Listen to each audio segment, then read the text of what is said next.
Dollar dollar dollar dollar.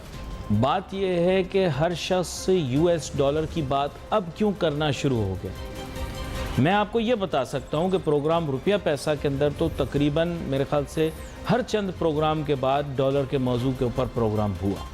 उसकी वजह यह है कि इसकी अहमियत बहुत। पाकिस्तान एक इंपोर्ट ओरिएंटेड कंट्री है, यानी कि हमारे यहाँ मुकामी पैदावार की हुई चीज़ें कम हैं, जिसकी वजह से हमें बाहर से माल मंगवाना पड़ता है, बाहर से अशिया मंगवानी पड़ती हैं, बाहर से चीज़ें मंगवानी पड़ती हैं जो हमारे मुल्क में पैदा नहीं होती, उनकी यहाँ पर जिसे आप कहें मैन्युफैक्चरिंग नहीं होती। अब वजह यह है कि इंटरनेशनल जो एक ट्रेड की या ग्लोबल ट्रेड की जो करेंसी है वो है यूएस डॉलर, और हम एक तिजारती मुल्क बन चुके हैं। We are a trading state, और इसमें कोई शर्म की बात नहीं है। दुनिया में या दुनिया की तारीख में बहुत सारे ऐसे ममालिक, बहुत सारे ऐसे शहर गुजरे हैं जिनकी अहमियत उनकी लोकेशन यानी महल वक़ू, जोग्राफियाई पोजीशन और इसके अलावा तिजारत की वजह से नुमाया हो के सामने। पाक स्टडीज़ की किताबों के अंदर बाकी जहाँ चीज़ें बहुत सारी गलत लिखी हुई हैं, ये चीज़ बिल्कुल दुरुस्त लिखी हुई है कि we are at the crossroads of the world. आपको पता है कि तारीख़ी तौर पर आपको शायद इस चीज़ का अंदाज़ा ना हो, लेकिन यूरोप और एशिया एक ही खित्ता ज़मीं का हिस्सा है। एक ही खित्ता ज़मीं का हिस्सा है यूरोप और एशिया। आप हैरान होंगे, बरे-आज़म होने के लिए अलहदा खित्ता ज़मीं होना ज़रूरी है, लेकिन यहाँ पे खित्ता ज़मीं तकरीबन एक ही है। इसके बावजूद दोनों खित्ते जो एक दूसरे से जुदा हैं, ये माजी के अंदर कुछ ऐसी जो स्ट्रेटेजिक चीज़ें हैं जिनकी वजह से हुआ। हकीकी तौर पर इस खित्ते और उस खित्ते के दरमियान जो एक पुल का किरदार अदा करने वाली ज़मीन थी वो ये पाकिस्तान, और दरिया इंदू, दरिया सिंधु दरिया जिसे हम कहते हैं ये जो है दरिया सिंध, इसकी इंडस रिवर, इसकी जो है सबसे ज़्यादा इंपॉर्टेंट पोजीशन यहाँ पर है, क्योंकि ये वो डिवाइड क्रिएट करती थी जो एक खित्ता ज़मीं को दूसरी खित्ता ज़मीं से जोड़ती थी। ये इस वजह से क्योंकि हिमालय से बहने वाला ये दरिया मुस्तकिल तौर पर कराकोरम और हिमालय की पहाड़ियों से बहता हुआ यहाँ दरिया सिंध, सूबा सिंध के अंदर समुंदर से आके मिलता है। कहीं पर भी इसमें कोई जोड़ या टूट नहीं। ये बड़ी हैरानगी की बात। इट इज़ एन इंटायर, इसीलिए देखें ये इन इंटायरिटी अगर देखें तो ये बड़ी अहमियत इसमें है, और इसी की वजह से देखें हमारी अहमियत तिजारती तौर पर ज़्यादा है। तिजारत करने के लिए ज़ाहिर बात है इंटरनेशनल या ग्लोबल करेंसी होना ज़रूरी, और ग्लोबल करेंसी डॉलर है। इसमें कोई चीज़ बदली नहीं है, और आगे आने वाले दिनों के अंदर बदलेगी भी नहीं। लोग बोलते हैं युआन में ट्रेड कर लें, कोई कहता है यूरो में ट्रेड कर लें। अरे भाई, आपको समझना है कि आपकी मईशत जिन जंजीरों में जकड़ी हुई है वो डॉलर की बनी हुई है। हमने अपने आप को बहुत पहले IMF की जंजीरों में बांध लिया था, हम इनसे निकल नहीं सकते। और बात यह है कि तेल की खरीदो फरोख्त जो हम करते हैं वो हम अपने ही बिरादर मुसलमान ममालिक से करते हैं। हम ना तो ब्रेंट क्रूड मंगवाते हैं, ना वेस्टर्न टेक्साइस मंगवाते हैं, यानी WTI का तेल जो है उसकी प्राइसें कोट करके खुश होते हैं, ब्रेंट क्रूड की प्राइसें कोट करके। अरे भाई, पाकिस्तान में ये तेल नहीं आता, मशरिक़ वस्ता से आता है, वहाँ तो डॉलर ही जाएंगे, पेट्रो डॉलर। नहीं गलत बोल रहा हूँ क्या? वहाँ पर आप युआन देकर देख लो, यूरो देकर देख लो, वहाँ पर डॉलर ही में रेट कोट हो रहे हैं। ये हकीकत है, आपको पसंद आए ना पसंद आए आपकी मर्जी है। जब चीज़ों की कीमतों का तयन डॉलर में होगा तो फिर उनकी पेमेंट किसी और करेंसी में करके क्या फ़ायदा होगा, मुझे बताइए। और क्या यूरो कमज़ोर नहीं हुआ?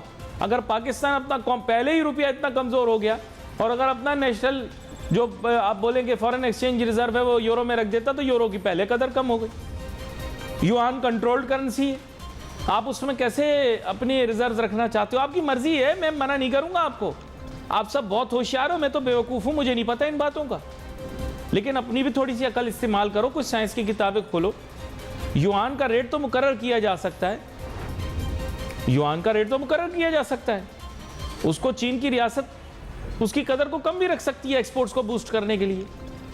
उस करेंसी के अंदर अपने रिजर्व को रखना चाह रहे हो तो थोड़ा अपना दिमाग लगाओ, थोड़ा तो अकल कुछ करो। फिर बोलते हैं यूरो कमजोर हो रही, उसमें नहीं रख सकते, डॉलर में ही रखना पड़ेगा। और जो इमदाद मिलेगी वो तो डॉलर में मिलेगी, जो IMF का कर्जा मिलेगा डॉलर में मिलेगा, जो ADB का IDB का और वर्ल्ड बैंक का कर्जा मिलेगा डॉलर में मिलेगा। नहीं, गलत बोल रहा हूं। इनका एक अपना भी एक तरीकाकार होता है, ये अपना भी एक इनका एक मेजर होता है। लेकिन आप ऐसे ही समझें, डॉलर ही समझें अपने जहन में, ये अपने जहन में आप बिठा लीजिए को डॉलर ही समझिएगा आप। वैसे इनका एक तरीकाकार होता है अपना एक वजह करने का, वो किसी और दिन आपको बताऊंगा कि किस तरह से ये क्वांटिफाई कर रहे होते हैं उसको। लेकिन आप डॉलर ही समझें। IMF जो आपको कर्जा दे रहा है, भले इंटरनेशनल मॉनेटरी फंड के तो बहुत सारे मेंबरान हैं, लेकिन वो कर्जा आपको डॉलर में दे रहा है, आप युआन में मांगे उनसे। अरे साहब क्या बात कर रहे हैं। अच्छा, आप इससे थोड़ा सा पलट के सोचिए, आपके मुल्क के अंदर मैं काफ़ी अरसे से एक बात कर रहा हूं कि आपके यहाँ लिबरलाइजेशन होनी चाहिए फॉरेन एक्सचेंज रेजीम के अंदर। अब IMF कहना शुरू हो गया, अब आंखें खुल रही हैं। अरे भाई, जब देखें वो चाहिए रहे ना, तभी तो आपको बोल रहे हैं कि ये रेट ऐसा होना चाहिए, ये रेट वैसा होना चाहिए, ये रेट आज़ाद होना चाहिए, क्योंकि वो नहीं चाहते कि इस रेट को आप कैद कर दें, इसको मुख्तस करें, अपनी मर्जी से इस रेट को तयन करें। वो कह रहे हैं नहीं भाई ये नहीं करना। क्यों कह रहे हैं आप सोचें अपने जहन में, क्यों कह रहे हैं वो? आप तो 60 पे भी रखा है ना आपने, 15 साल पहले तो 60 पे था ये। नहीं, 15 साल पहले डॉलर का रेट 60 पे था, आज 200 मेरे ख्याल 280 से ऊपर है। अभी इस वक्त मुझे नहीं पता कितना है, लेकिन उसके आसपास होगा कहीं। जब आप ये प्रोग्राम देख रहे होंगे तो उसके आसपास होगा कहीं। तो आप इस चीज़ को समझने की कोशिश कीजिए कि आखिर इस तरह का मैकेनिज्म वो क्यों डिवाइस कर रहे हैं, वो क्यों बोल रहे हैं इसको फ्री मार्केट में लेकर जाएं। चूंकि वो चाह रहे हैं कि देखें लिबरलाइज आप करें, अपनी इकोनॉमी को लिबरलाइज करें। क्या यही बात अली नासिर नहीं कर रहा है इतने सालों से? टीवी पे तो बहुत अरसे से कर रहा हूं हैं। ओपन मार्केट के अंदर मुझे बताया जा रहा है कि 287 है। जब आप ये देखेंगे हो सकता है इसके आसपास ही हो, कहीं कम हो थोड़ा सा या ज्यादा हो, ठीक है। तो बात यह कि अब आपने इस चीज देखें, इस चीज को आप समझ नहीं रहे हैं, बात को देखें, बात समझ नहीं रहे हैं आप, कहीं और निकल जाते हैं, आप समझते नहीं है बात को, निकल जाते हैं बहुत दूर कहीं। देखिए ये अंदाजे लगाने से नहीं होगा। और जब ये ओपन मार्केट को कहते हैं साहब डिसाइड करने दें, फ्री मार्केट को डिसाइड करने दें, तो फिर सप्लाई और डिमांड इसको डिसाइड करेगी। तो मेरी बात फिर कहाँ दुरुस्त हुई, वो सॉरी कहाँ गलत हुई मेरी बात तो 100% दुरुस्त थी। जब मैंने आपको कहा कि इकोनॉमी को डॉलराइज करें, जब मैंने कहा इकोनॉमी को डॉलराइज करें, लोगों ने कहा 170 पे डॉलर चला जाएगा, अभी 155 पे खड़ा हुआ है। अली नासिर की बात मान ली जाए तो 170 पे चला जाएगा। तो आप बहुत बड़े साइंसदान हैं। आज 280 से ऊपर चला गया और आप बात कर रहे थे 170 की। अरे साहब मेरी बात मान ली होती तो कुछ अरसे के लिए 170 से ऊपर जाता, फिर उसके बाद तो ये नीचे ही आता। जब हर गली हर मोहल्ले में हर चीज डॉलर में भी खरीदी और बेची जा सकती होती, अगर मेरी ये सजेशन ले ली जाती तो आज ये हालात थोड़ी होते। पाकिस्तान के लिए कोई मसला नहीं, पैसा बहुत है, ना होता तो आज ये हालात थोड़ी होते। क्या अभी भी आप मुतमईन बैठे हो? कोई बलवे तो नहीं फूटे इस मुल्क के अंदर? नहीं, बलवे फूटे हैं क्या इस मुल्क में? कोई बलवे तो नहीं फूटे? कोई जगह जगह झगड़े लड़ाइयाँ तो नहीं शुरू हो गई? महंगाई बहुत है, मैं आपको बता दूं। महंगाई का तो आप अंदाजा ना लगाएं, जहनी बीमार हो जाएंगे अगर महंगाई के बारे में ज्यादा सोचेंगे तो। महंगाई बहुत है इस मुल्क के अंदर, लेकिन कहीं बलवे नहीं फूटे, कहीं झगड़े लड़ाइयाँ नहीं हुई, मारामारी हो रही है मुफ्ताट के थैले के पीछे, लेकिन मुनज़्ज़म तौर पर कोई चीज़ नहीं हो रही है। मैं आपको बता दूं क्यों नहीं हो रही, क्योंकि पैसा है बहुत, कहीं ना कहीं है, गरीब के पास नहीं है लेकिन किसी के पास है। तो अगर मेरी बात मान ली जाती तो कितना बेहतर रहता, इकोनॉमी को डॉलराइज कर लेते। हर आदमी अभी भी एडमेंट है, कह रहा है नहीं। अरे भाई क्यों नहीं? अरे मुल्क के अंदर डॉलर की अहमियत कितनी ज़्यादा है और इस पर तवज्जो बहुत पहले देनी चाहिए थी, दे भी रहे थे, लेकिन फिर जुज़वी कुछ मैं कहूँगा कुछ गलतियाँ इस नौइयत की हुई कि मामलात जो हैं यहाँ पर पहुँच गए। इस मौजू के ऊपर बात करने के लिए हमने ख़ास तौर पर दावत दी है जनाब मलिक बोस्तान साहब को, जो कि इस शोबे के माहिर भी हैं और इसी शोबे से उनका ताल्लुक़ भी है। वेलकम करता हूँ सर आपको शो। जी शुक्रिया, थैंक यू। मलिक बोस्तान साहब, एक अजीब सी पेचीदा सूरत हाल पैदा हो गई है। और इस सूरत हाल से निकलने के लिए मेरे ख्याल से सबसे अहम चीज़ ये है कि अब एक सोल्यूशन बेस्ड अप्रोच अपनाई जाए, यानी मसले का क्या हल होगा या इसको हल करने के लिए क्या तजावीज़ होंगी। तो मैं बुनियादी तौर पर चाहता हूँ कि आप हमारे नाजरीन को बताएं कि आपके नज़दीक इस मसले का क्या हल, क्या सोल्यूशन और क्या तजावीज़ है। हल तो हमने बहुत पहले बता दिया, अब हल करने नहीं चाहिए तो उसमें हम क्या कर सकते हैं। इसका सबसे बेहतर हल हमने ये पेश किया था। इसहाक डार साहब से मीटिंग भी हुई थी, गवर्नर साहब से भी हुई थी, और इन्होंने कहा कि हम हर महीने $400 मिलियन हम दे रहे हैं। इसके अलावा हम $1 अरब हर महीने की सलाहियत रखते हैं बैरूनी मुल्क पाकिस्तान से लेके आपको देने की। तो उसके लिए आप हमें डायरेक्ट, इस वक्त हम बाहर मनी ट्रांसफर कंपनियों के जरिए खरीदने जब डायरेक्ट हम नहीं खरीद सकते, तो हमें डायरेक्ट एक तो खरीदने की इजाज़त दी जाए, एक उन लोगों से भी लेने की इजाज़त दी जाए तो जो बतौर औजार पाकिस्तान को देना चाहते हैं पॉलिसी के, और ताकि पाकिस्तान इसमें अपने लोगों के मदद से निकले। तक वो हमारा ये जो है एप्लीकेशन अप्रूव नहीं किया जिसने, हम वेट कर रहे हैं। कल मेरी इस सिलसिले में मीटिंग थी और मुझे बताया गया इसी सिलसिले में कि आप पाकिस्तान क्राइसिस से कैसे निकल सकते हैं। तो मैंने उन्हें यही बताया कि ऑलरेडी इस मॉडल पे हम 98 में काम कर चुके। 1998 में पाकिस्तान जब एटमी धमाका किया था सिर्फ 400 मिलियन के रिजर्व पैकेज, उस वक्त मीर नवाज शरीफ साहब ने मुझे और डॉक्टर याकूब साहब जो गवर्नर स्टेट बैंक बुलाया, तो उन्होंने कहा जी आप एक्सचेंज का काम करते हैं, फॉरेन एक्सचेंज कमी है, आप हम इसकी हेल्प करें। और हमने हमारे तमाम इमरान जो है वो उसके सोर्स फिर बाहर के दौरे किए और पाकिस्तानियों से मिले। अल्लाह का शुक्र हमने $10 अरब इकट्ठे कर दिए। 2 साल के $24 अरब इकट्ठे करने की पेशकश की है। अगर हुकूमत इसको एक्सेप्ट करती है तो हम इसको शुरू कर सकते हैं। अब यही वरना हुकूमत को IMF निजात भी मिल जाएगी और ब्लैक बैलेंस। अब मैं समझता हूँ ये फंदा जो IMF का उसने गले में डाल लिया, और ये ऐसा फंदा है इसके बगैर जो है इससे निकल नहीं सकते।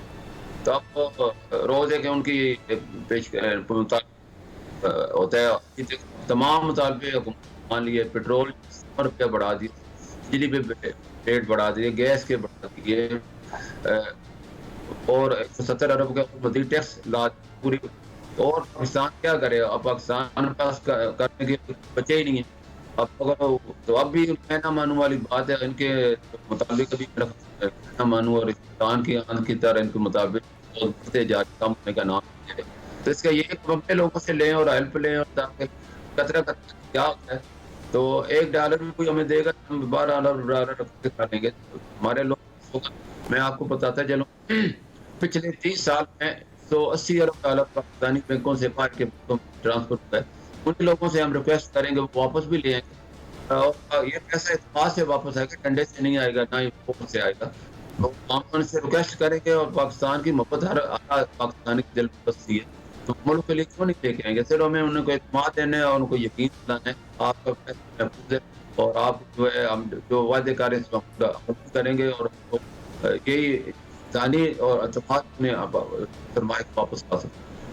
अच्छा, यहाँ पर मलिक बोस्तान साहब एक बड़ा अहम नुक्ता रहा आपके ऊपर, आपके साथ इस मौजू पर काफ़ी बात हुई कि हमारे यहाँ थोड़ा सा लिबरलाइज़ करना पड़ेगा, आसानियाँ पैदा करनी पड़ेगी डॉलर की तरसील और डॉलर की ख़रीदो फरोख्त में। हमने पिछले चंद सालों से देखा कि इतनी सख्तियाँ, इतने पेचीदा अमल इसमें एंटर कर दिए गए, तो लोगों ने अगर डॉलर ना ख़रीद सके तो लोगों ने सोना ख़रीदना शुरू कर दिया। तो आपके ख्याल से क्या बेहतर नहीं है कि डॉलर ख़रीदने का अमल, इसमें इतनी ज़्यादा डॉक्यूमेंटेशन, इतने ज़्यादा मामलात डालने की कोई ज़रूरत नहीं? क्या कहते हैं आप? मैं जी हमेशा ही क्या कहता हूँ, मैं हमेशा कहता रहा हूँ, कहता रहूँगा। और कल मैंने वहाँ तमाम स्टेट बैंक भी था और सारी आला पार्टी बैठी हुई थी। मैं ये आप वाली बात मैंने कही जी पाबंदी जो है डंडे के जोर पे हम को काबू नहीं कर सकते, और कैपिटल का और हवा का रास्ता रोक सकते, ये अपना रास्ता खुद बनाते हैं। और इसके लिए आसानियाँ पैदा करें। फ्री मार्केट का नारा डंडे से हो सकता है, फ्री मार्केट का नारा ना लगाएं फिर, तो आप फ्री मार्केट का फ्री हैंड देंगे और फ्री देंगे। हमने तो ओवर कंप्लायंस का मैंने बताया कहीं भी वीडियो रिकॉर्डिंग नहीं की। एकलव्य न्यूज इंडिया, अंतर्राष्ट्रीय खबरों का मंच।